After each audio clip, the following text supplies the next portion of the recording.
ओम अर्थात प्रणव। ये प्रणव जो है इसका अर्थ जानना हमारे लिए बहुत आवश्यक हो जाता है।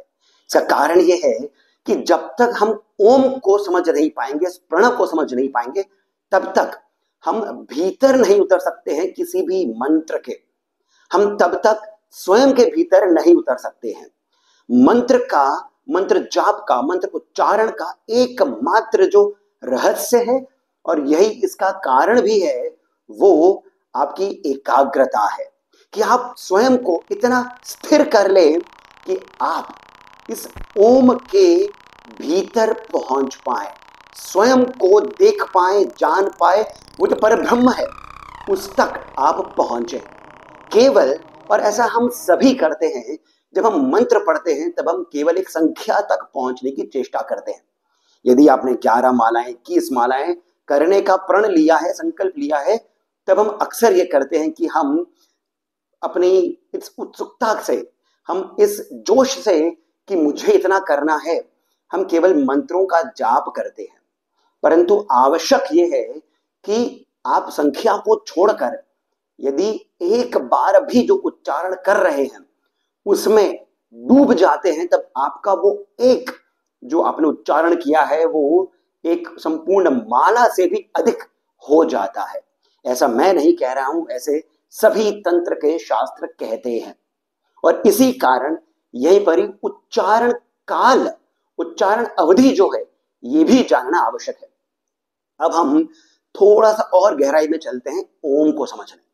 परंतु ओम हम समझेंगे शक्ति प्रणव के साथ, जिसे हम शक्ति बीज भी कहते हैं। शक्ति बीज क्या है? रीम। तंत्र के शास्त्रों में कहा गया है कि ओम और रीम एक ही है।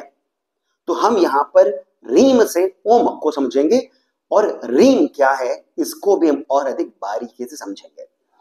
रीम में देखा जाए तो केवल 4 वर्ण आते हैं, ह, र, ई, म। परंतु इसमें 12 वर्ण है और यही इसका रहस्य है। ओम में भी 12 वर्ण है और इसी कारण जो हम पंचदशी मंत्र भी करते हैं, जिसमें वाग्भव कूट, शक्ति कूट, काम कूट ये जो आते हैं, इनमें भी 12 हम ऐड कर सकते हैं हर एक कूट के साथ, क्योंकि हर एक में रीम आता है। सकल रीम, कएल्य रीम, इस प्रकार से जब रीम आ जाता है तब इसकी वर्ण संख्या जो है ये 12 से जुड़ जाती है, 12 का जोड़ लग जाता है। रीम में या फिर ओम में 12 क्या है, ये 12 वर्ण कैसे हो गए हैं? ह, र, ई, म, ये तो 4 है। आइए सबसे पहले हम समझते हैं ह। ह जो है ये आकाश तत्व को दर्शाता है। ह। र जो है ये अग्नि तत्व को दर्शाता है। ई ये अर्ध नारीश्वर है, इसे वाम लोचना भी कहते हैं। और जो म है इसे बिंदु कहते हैं, परंतु इसका रहस्य और भी अधिक गहरा है। अब सबसे पहले हम बात करते हैं कि ह और र ये जो आए हैं, इसमें आकाश से अग्नि तक कैसे पहुंच गए हम, क्योंकि ये हम सभी को पता है और मैंने अपने वीडियोस में भी, पहले के भी वीडियोस में ये बात बता रखी है कि देवी जो है, वो जो पराशक्ति जो है, ये स्वयं को प्रकाशित करती है पंच महाभूतों के साथ, जिसमें सर्वप्रथम है आकाश, आकाश से वायु, वायु से अग्नि, अग्नि से जल, जल से पृथ्वी। परंतु हम यहां पर देखते हैं कि यहां पर आकाश से सीधा पहुंच गए अग्नि तक। इसका रहस्य यह है कि आकाश ये रूप से परे है, इसमें रूप नहीं है। और वही बात आ जाती है वायु के साथ में भी। परंतु हमें अभी ये जो निराकार है यहां से रूप तक पहुंचना है, इसी कारण हम ह, र पर आते हैं। अग्नि जो है ये केवल रूप अपने आप से ही नहीं है। अग्नि का जो तत्व है ये आकाश के साथ में जब मिलता है तभी रूप हो पाता है, और इसी कारण हम इसे साथ में प्रयुक्त करते हैं, हर। तो ह यानी आकाश, र यानी कि आकाश और अग्नि, और यहीं से ही रूप भी आता है। अब आता है ई, इसे हम अर्ध नारीश्वर कहते हैं, अर्थात कुछ तंत्रों के शास्त्रों में अर्ध नारीश्वर कहा गया है, कुछ में वाम लोचना कहा गया है। वाम इस कारण क्योंकि ये शिव की वाम भागिनी है, वाम भाग में है, इसी कारण ये वाम लोचना इन्हें कहते हैं। अर्ध नारीश्वर तत्व है ये। शिव और शक्ति जब तक एक नहीं होते हैं तब तक सृष्टि नहीं हो सकती है। इसी कारण ह र ई ऐसा आता है। जब हम ओम को अब समझते हैं तो जब पराशक्ति स्वयं को प्रकाशित करती है तब इसका क्रम क्या होता है? म उ अ, यानी नाद बिंदु जो है महाबिंदु और भी जितने भी रहस्य हैं वो आते हुए म उ अ इस प्रकार से सृष्टि का सृजन करते हैं। परंतु जब अब हम इसी सृष्टि में हैं और अब हमें पहुंचना है पराशक्ति तक, परब्रह्म तक, तब हम इसका उल्टा हम उच्चारण करते हैं अ उ म और फिर बाद में नाद बिंदु इत्यादि तक हमें पहुंचना होता है। यही आपकी एकाग्रता बताती है, क्योंकि जब आप मंत्र का उच्चारण करते हैं जैसे कि ये जो है, ये जो नाद है, ये नाद तक समाप्त नहीं होता है, इसके बाद में और भी अधिक वर्ण आते हैं जो आपको सामान्य स्थिति में सुनाई नहीं देंगे, परंतु इन सभी की अपनी एक कला है, इन सभी की अपनी एक मात्रा है और इन सभी की अपनी एक अवधि है। तो इसी प्रकार से अब हम रीम का उच्चारण करते हैं तो ह र ये साथ में आते हैं, ह र ई ये साथ में है, आकाश अग्नि रूप अर्धनारीश्वर री एक ही साथ आया है, ह र ई नहीं आया है। तो रीम अब यहां से जब ये का उच्चारण भी बंद हो जाता है तब आपकी एकाग्रता किस प्रकार की है कि आप वो जो शब्द है उसे सुन पाते हैं, वो जो शब्द ब्रह्म है वहां तक आप पहुंच पाते हैं। वहीं पर ही ये बिंदु और बिंदु के बाद के 8 वर्ण आते हैं। कौन कौन से वर्ण हैं? बिंदु के बाद में वर्ण जो आते हैं वो है अर्धचंद्र, फिर है रोधिनी, फिर है नादांत, फिर है नाद, फिर है शक्ति, फिर है व्यापिनी, फिर है समना, फिर है उन्मनी। ये जो 8 हमारे वर्ण हैं ये बिंदु के बाद आते हैं, यानी कि अब आप समझ सकते हैं कि आपकी जो एकाग्रता है किसी भी मंत्र को करने के लिए वो किस प्रकार की होनी चाहिए, कितना आपको भीतर तक उतरना है, तभी आप उस मंत्र को जागृत भी कर सकते हैं, कुंडलिनी को भी जागृत कर सकते हैं। और इसी कारण सभी संत महात्मा जो है वे एक ही बात बार बार कहते हैं कि संख्या जो है उससे भी आपको परब्रह्म की प्राप्ति हो सकती है, परंतु उसका जो काल है वो बहुत लंबा है, उसमें जो रुकावटें हैं वो बहुत आ जाती हैं, वहां पर हमारा मन जो है वो स्थिर भी नहीं रहता है, हमारा मन भटक जाता है। इसी कारण एक बार में बैठ करके यदि आप एक बार भी मंत्र के इस स्थिति तक उन्मना या फिर उन्मनी तक आप पहुंच जाते हैं, यही एक साधक का लक्ष्य होता है। अब हम इसको उन्मनी या फिर उन्मना से समझते हैं बिंदु तक, जिससे कि आपको और अधिक गहराई में रीम जो बीज है उसका अर्थ समझ में आएगा और साथ ही साथ ओम का भी आपको अर्थ समझ में आ जाएगा। और केवल रीम और ओम ही नहीं, जितने भी बीज मंत्र हैं जिसमें गम ग्लौम क्लीम इतने जितने भी बीज हैं इन सभी का अर्थ समझ में आएगा और इनके साथ में हमें क्या करना है वो भी और अधिक गहराई से समझ में आ जाएगा। पर इससे पहले हमें यह समझना होगा कि उच्चारण का एक काल होता है। उच्चारण का यह उच्चारण जो है ये केवल वाचिक नहीं है, मानसिक, और फिर एक समय के बाद में मानसिक को भी बंद करके केवल पहले श्रुति फिर स्पर्श और फिर आनंद, इस अवस्था तक पहुंचना है।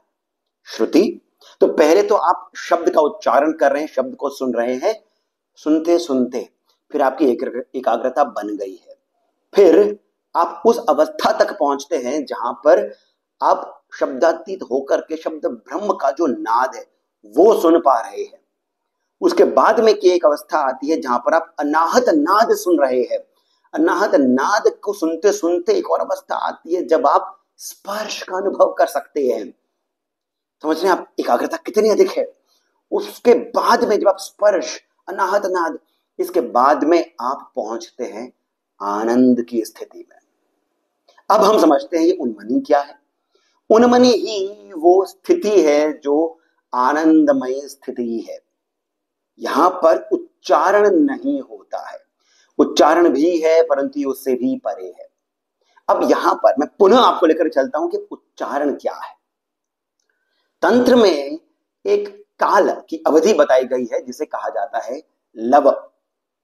ये लव जो है इसे हम साधारण रूप में समझ सकते हैं 1/135 ऑफ अ सेकेंड, यानी एक सेकेंड का इतना 135वां भाग तक जो एक समय की अवधि है उसी को लव कहा जाता है। अब यहां पर हम एक एक जो मैंने आपको वर्ण बताए थे बिंदु के, उसमें लव के हिसाब से किस प्रकार की उच्चारण की अवधि रहती है, काल रहता है, जो हमें जो सुनना है। क्योंकि ये पराशक्ति जो है ये अपना नाद सदैव रखती है, सदैव बनाए रखती है, हमें इस तक पहुंचना है। तो आइए इसको समझते हैं। बिंदु जो है ये 128 लव, 256 लवों की एक मात्रा होती है। बिंदु की मात्रा 128 लव तक है। अर्धचंद्र जो है ये 64 तक है, यानी आधा है। रोधिनी जो है ये 32 है। नाद 16 है। नादांत 8 लव तक है। शक्ति 4, व्यापिका 2, समना 1, उन्मना या फिर उन्मनी ये कालहीन है। यानी ये जो उच्चारण काल है ये इतने लव तक जाता है। हमें ध्यान इसी प्रकार से करना है। तो जो मैंने सबसे पहले आपको मैंने कहा था कि हम पीछे से चालू करते हैं उन्मना या फिर उन्मनी से, तो यहां पर अब हमें समझ में आ रहा है कि ये जो उन्मनी है ये कालहीन है। यहां पर पहुंच करके आप केवल आनंद की स्थिति में रहते हैं। काल, देश, इन सब से आप परे होते हैं। ये वो स्थिति होती है। ये शिव तत्व या फिर जो शिव तत्वातीत है वहां तक पहुंचने की स्थिति है। फिर है उसके पहले की स्थिति समना की। ये पराशक्ति की स्थिति है। यहां कारणों का कारण है। इसी पर समासीन होकर के शिव और शक्ति अपने पंचकर्म जो हैं, इनके पंच कार्य यानी सृष्टि, स्थिति, संहार, तिरोधान और अनुग्रह, ये पांचों कार्य शिव शक्ति इस ही पर आसीन होकर के करते हैं। यहां पर मन का ही सारा संसार है। यहां पर मन होते हुए भी नहीं है और नहीं होते हुए भी है, क्योंकि यहां पर जो मनन है ये विषय रहित है। विषय है ही नहीं, केवल मनन है। इसी को कृष्ण चतुर्दशी भी कहा है। यहीं से ही कृष्ण पक्ष आरंभ भी होता है। इसके बाद है व्यापिनी। यहीं पर ही साकार और निराकार का भेद हट जाता है और यहीं से इसी कारण कुंडलिनी महाशक्ति का जन्म भी होता है। इसके और पहले आ जाती है शक्ति। ये जो शक्ति है ये ब्रह्म की सगुण शक्ति का आभास कराती है और यहीं पर ही वो जो आनंदमय स्पर्श है जिसके बारे में मैंने पहले कहा था उसका आभास होता है। इसके पहले आता है नादांत। नादांत में ही अनाहत नाद जो है उसका आपको आभास होता है। ये भ्रमरांध्र में स्थित है। यहां पर नाद और चित्त समान अवस्था में है, इसी कारण इसे नादांत कहते हैं। इसका जो शेप है वो विद्युत की तरह है, इसी कारण एक हल का इसका शेप होता है। इसी को कई सारे विद्वानों ने सदाशिव कहा है। तो शक्ति, शक्ति से पहले सदाशिव। फिर है रोधिनी। रोधिनी का अर्थ होता है रोकना, परंतु ये एक द्वार की तरह है। वो जो सृष्टि है उसे ये एक आकार देती है। उसके पहले है नाद।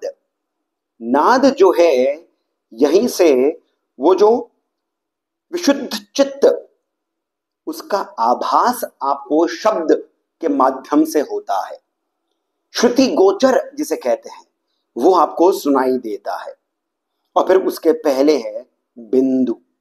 ये जो बिंदु है यहां पर आप अहम भाव में रहते हैं, अर्थात जब आप मंत्र का उच्चारण कर रहे होते हैं और फिर आपकी जब एकाग्रता बिंदु तक पहुंचती है तब आप में अहम भाव तो रहता है, परंतु आप दृष्टा की भांति हो जाते हैं।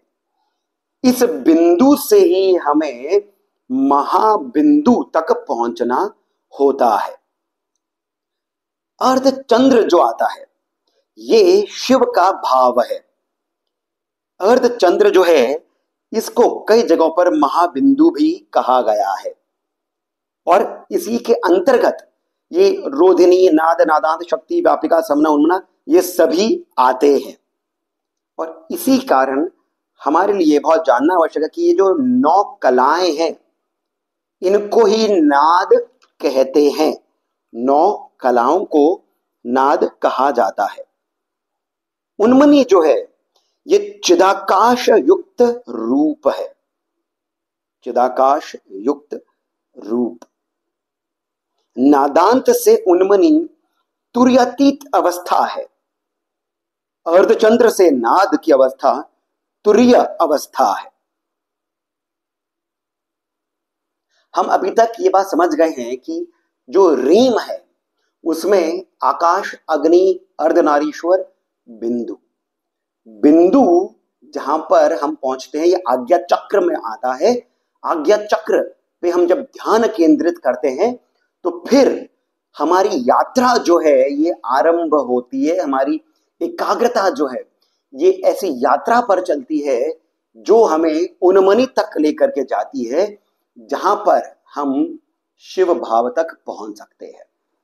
ये हम सभी के लिए, जो भी साधक हैं, जो भी भक्ति करते हैं, जो कि नाम जप भी करते हैं, आपकी एकाग्रता इस प्रकार की हो, यही इस वीडियो का उद्देश्य था।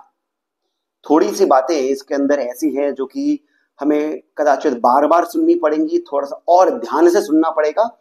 इसी को मैं और अधिक विस्तार के साथ में आगे के वीडियोस में लेकर के आऊंगा। अभी यहां पर हमने केवल विषयों को छुआ था, परंतु उसमें भी काफी गहराई के साथ में हम उतरे थे। आशा करता हूं कि आपको ये जो बातें मैंने बताई हैं, जो तंत्र के ग्रंथों से आई हैं, आपको आनंददायक लगी होंगी, लाभप्रद भी लगी होंगी। यदि ऐसा है तो कृपया करके इस वीडियो को आप लाइक अवश्य करिएगा, सब्सक्राइब करना हमें नहीं भूलें और कमेंट सेक्शन में ही जो पहला कमेंट पिंड है वहां से पेटीएम, जीपे इत्यादि के माध्यम से जितना अधिक हो सके आप हमें श्री सहयोग भी प्रदान करें। इसके साथ मैं सिद्धार्थ अब आप सभी से जानने की अनुमति लेता हूं। धन्यवाद।